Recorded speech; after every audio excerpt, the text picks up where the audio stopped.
Welcome to Candid Conversation number 795. This week I was answering the question they asked about when we went over Romans chapter 1 and talked about how people use the knowledge of evil to commit sins with having multiple sex partners of the opposite sex. Then they go into the same sex, and then God gives them over to a reprobate mind.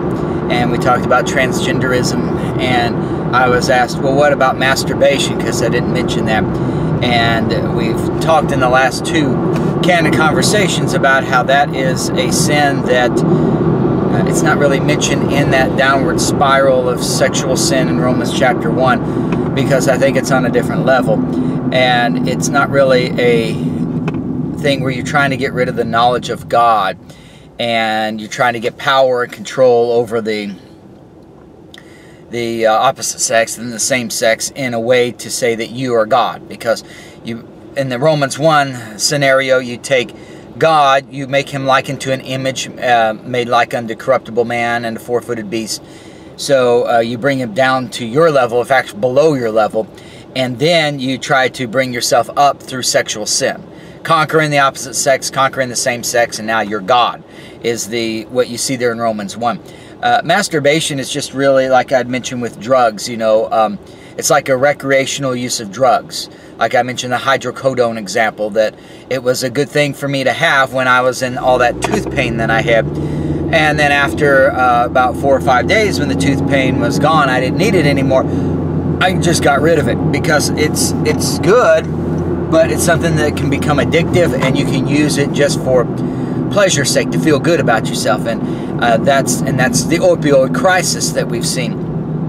And so I don't want to get involved in that, so I just use it for what it's useful for, and then get rid of it. Well, masturbation is just something where God made sex, but he had limited purpose for it. It is for a man and a woman to become one, so that the spouse can be the check against your sin nature, and then you also have the ability to have kids. That's only going to work with a man and a woman, and you can have kids and you have family, and then the kids can be the check against your sin nature as well.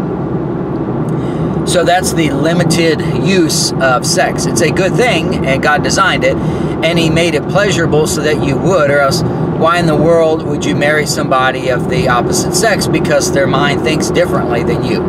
You have to have that attraction, that natural attraction to the opposite sex, and the desire to have sex in order, or else you're not going to do that, Like I mentioned before, you're not going to, if you're an Alabama fan, you're not going to go and join an Auburn club and hang out with the Auburn people, because they're of different minds. They're following a different team.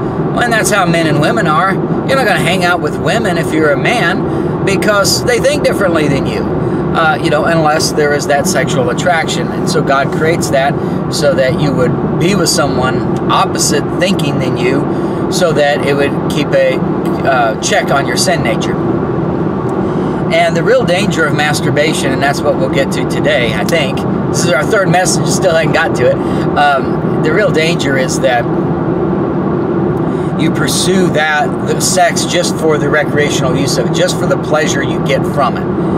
And we mentioned last time about what happens, and I think that the whole Hollywood industry and pornography, those things that we see today, is because of pursuing sex for the recreational part of it.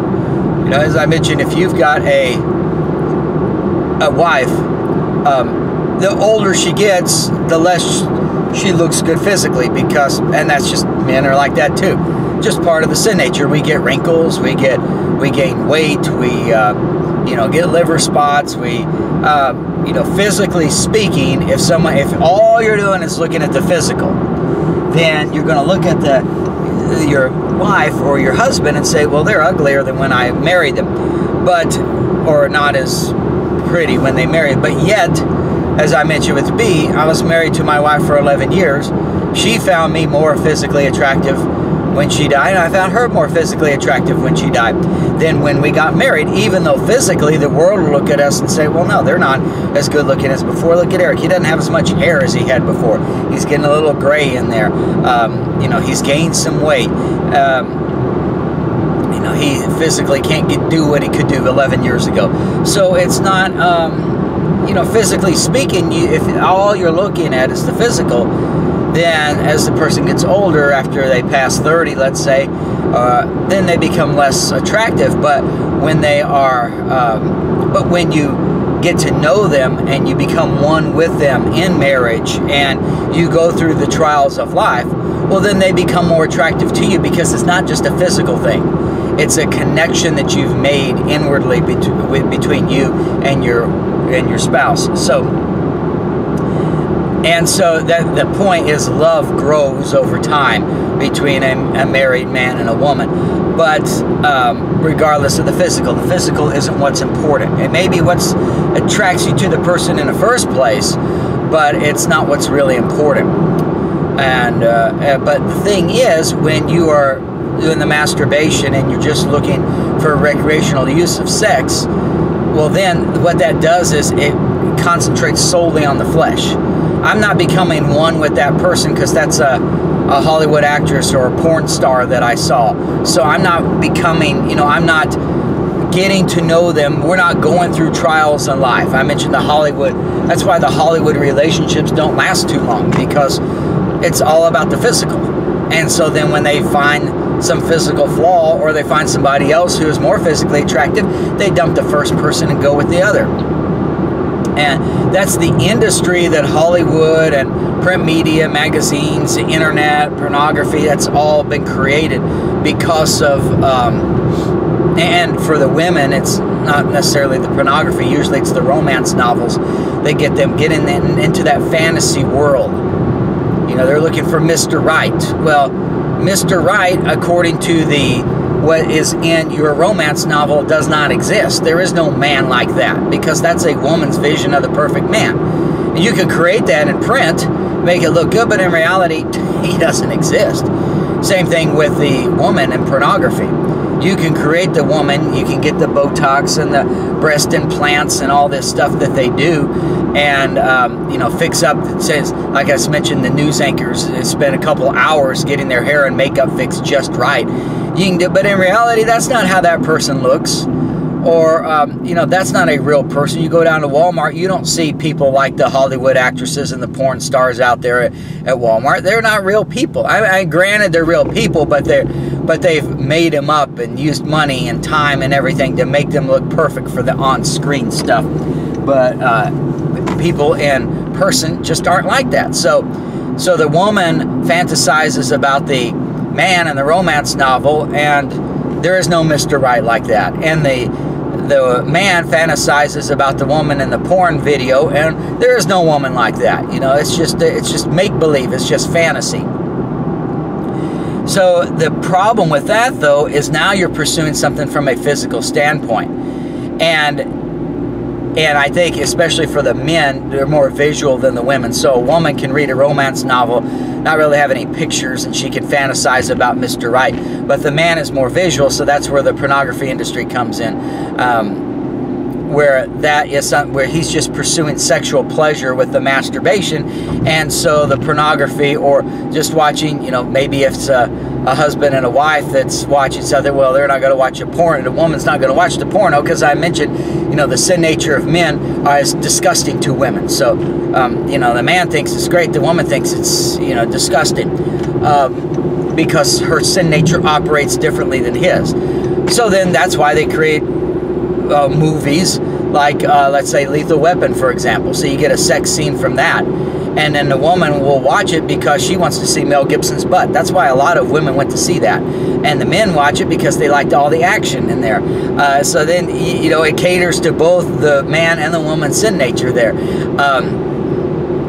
And so you end up watching movies that have cater to both the sin natures. That's why I think a lot of times women get involved in these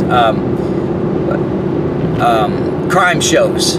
Like CSI or Law and Order, those type of things. But yet they'll usually make the crime around sex. So then the men the women like it because of the mystery and the, you know, all the, you know, what's going to happen next, the drama of it all. And the men, well, they might get into that too, but they're also, if you make it about a sex crime, well, then they're interested because it's sex. So then you get both involved there. But the point is, what they're doing is they're creating some fantasy world, whether it be a TV show, movie, pornography, whether it be a magazine, you know, strip clubs, all this type of stuff is just made up stuff to have sexual pleasure by yourself, basically. And the danger of that is what it leads to. Yeah, again, the Bible doesn't talk about this stuff because it's more concerned with the spiritual, I think. And so it doesn't really talk about the recreational use of sex so much as the relationship part, because the relationship part is what gets you out of the knowledge of God.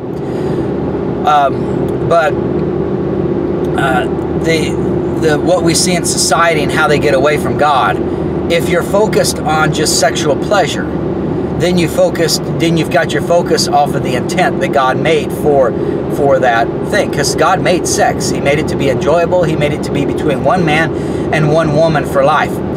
And when you get away from that, then you're getting away from God's intent.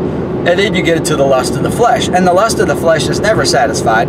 The flesh just keeps wanting more and more. And when it is purely a physical pursuit, then it can get to the extreme. I mentioned at the end of the Canon conversation 2 times ago that it seems like people who masturbate would just get tired of it because it seems like it is boring. You know, yeah, it's just the same stuff, you know, that you're doing. There isn't any, at least when you have a physical relationship, a sexual relationship with someone else, I mean, there's the variable of what the other person is going to do. But if you're just pursuing it for pleasure and it's just you every time, well, then it seems like it get kind of boring. And so what I wanted to cover today is it does, because that's what happens with sin. And I mentioned the drug use. You know, you get into a drug and then, you know, you get the high from it. So you use recreational drugs, and so that's great. But then you got to get more of it. And then you get more of it. And then you got to get a stronger drug. And eventually you're just taking that drug just to try to feel normal. Before, at first, you did it to get some kind of high, to get some kind of pleasure from it. And now you're so addicted to the chemical that if you don't take it, then you suffer the withdrawals, and now you're worse than you were just being normal before. And so then you got to try to get more and more of it, or get stronger and stronger drugs. And that's how it is, I believe, when it comes to the pursuit of recreational sex. It's completely void of God's design of a man and a woman for life, and just that one relationship, nobody else involved, or just having a relationship for 6 months and getting tired of it and finding someone else. It's nothing like that. It's a lifetime relationship between one man and one woman and no one else. You know, no other relationship, sexual relationship involved. And so when you get away from that, now you're getting rid of the two becoming, I mean, the two still become one, because 1 Corinthians 6 says that you join yourself to a harlot, the two become one. But you don't have that inner bond with that one person so much, because you break it and you go to somebody else, and then you break that and go to somebody else. And so when you get to the recreational side of sex, now you don't have a bond of the soul or the spirit with that one person, because it's just you, and you're just doing it for pleasure. That's all it is. And so when you pursue that just like a recreational drug, it's just not going to be that pleasurable anymore. So then, you know, I don't know about these subjects, so it's hard for me to say, but I've heard people say with drugs, recreational drugs, that there is some kind of, and I forget what it is, but they call it a gateway drug, meaning that when you start taking this drug, this illegal drug, and going for the high for that, then it is a gateway, or it leads to other drugs. And so then it gets a lot worse. So I guess the first drug, and I don't remember what drug it is, but I guess the first drug is, it's bad, but it wouldn't be so bad by itself, you know. But if you get into this, but it leads you to go for a high and get to stronger drugs, and then that'll be a lot worse on your body. That's the way I understand it. Well, I think that's what's happened in our society when it comes to masturbation. I believe masturbation is a gateway drug to greater and more perverse sexual sins. Because the thing about that is, since it's all based upon the physical, then you're pursuing, since you're pursuing just the physical, then you're looking for perfection in it. And that's why you've got models and what Hollywood does in the pornography industry. Because before, if you just have one woman for your life, you're not looking at other women, you're not with other women, and you're not looking at it just purely physical. Because as I said, the older you get, the less physically attractive you are to other people. You know, usually, you know, people that are looking to rape somebody, they're not going to rape a 60-year-old, but they'll rape the teenager or the 20-year-old because they're physically at their peak at that time. And it just goes downhill from there. And so if you've got a married relationship with someone and you spend your life with them, well, you have that bond between the two of you, and it becomes less and less physical as you get older, as you go through trials and you go through life together and you support each other. And so it becomes more of an inner bond that you have with that person. And so even though physically speaking, people that don't know you will look at them and say, well, yeah, they were much more attractive when they were 20 rather than now that they're 60.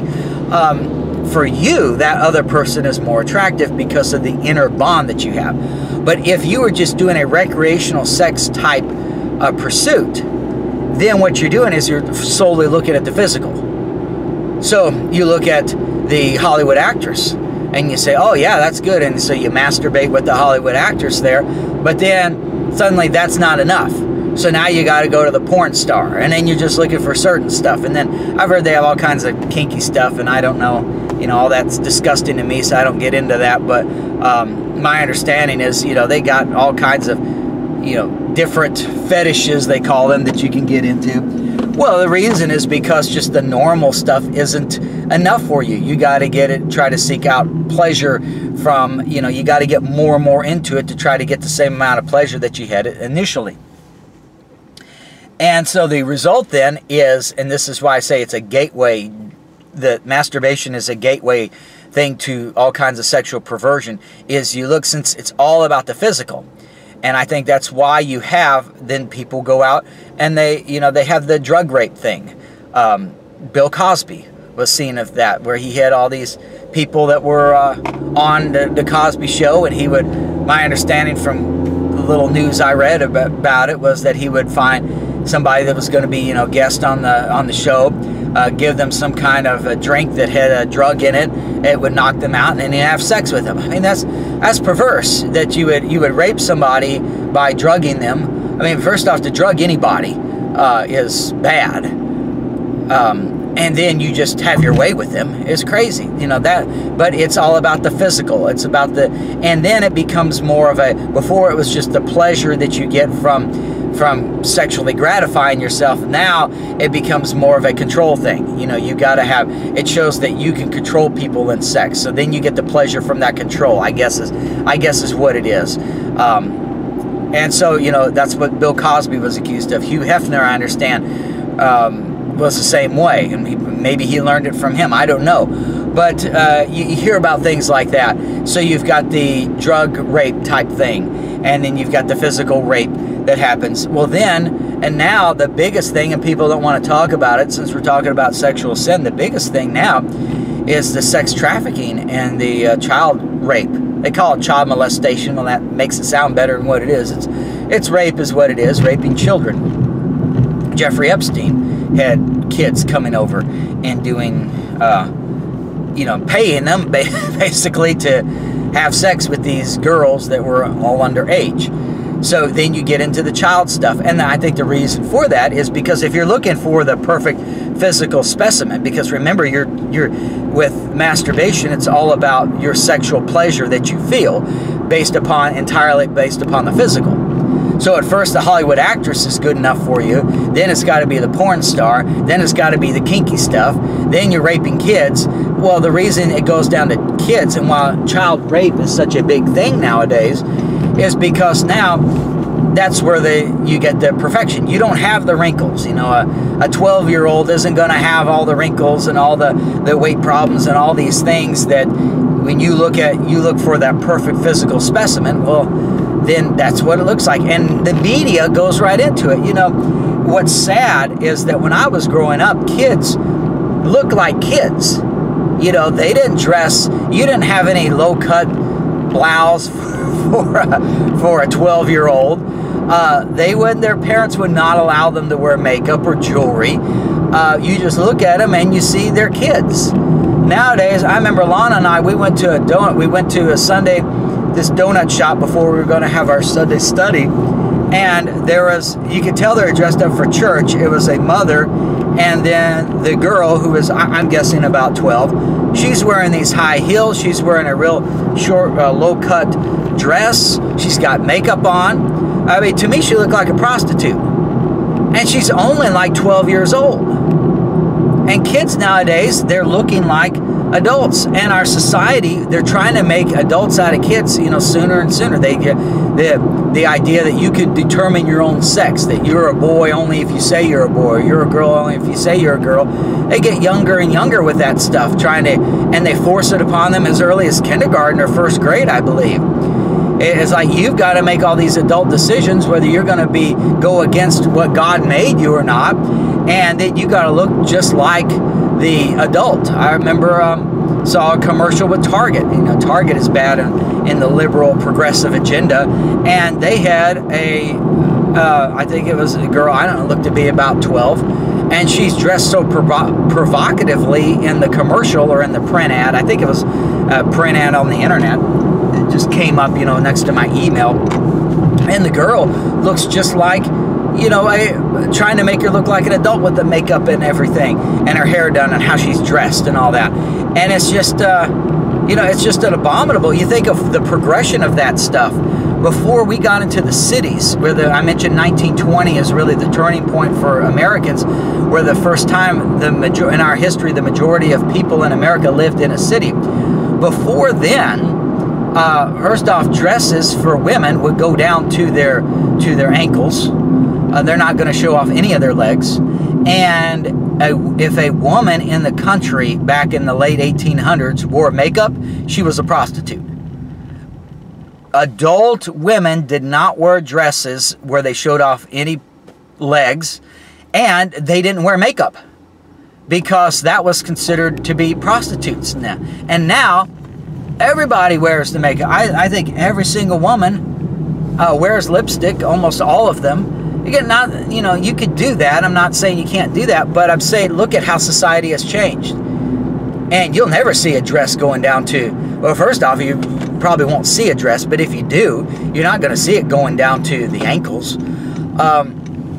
And so today's children look more like the prostitutes of the late 1800s than adults ever did.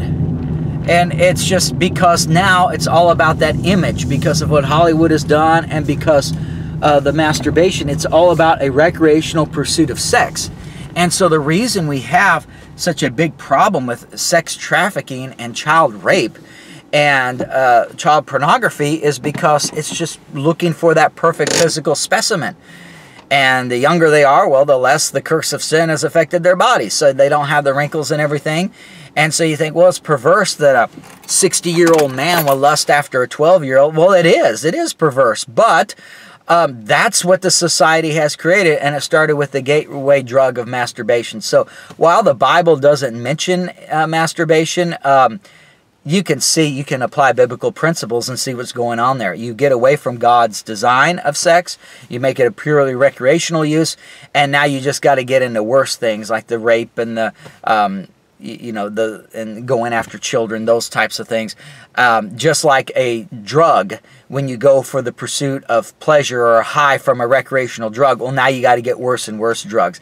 And that's where our society, I mean, I don't know the numbers, but I think they're staggering to think of how much money and how much involved sex trafficking and children involved in the sex thing is prevalent in our society. They don't want to talk about it, but that's what's going on. And it's just really sad to see And it all starts with pursuing sex as a pleasurable type of thing rather than God's design for it. Thanks for watching.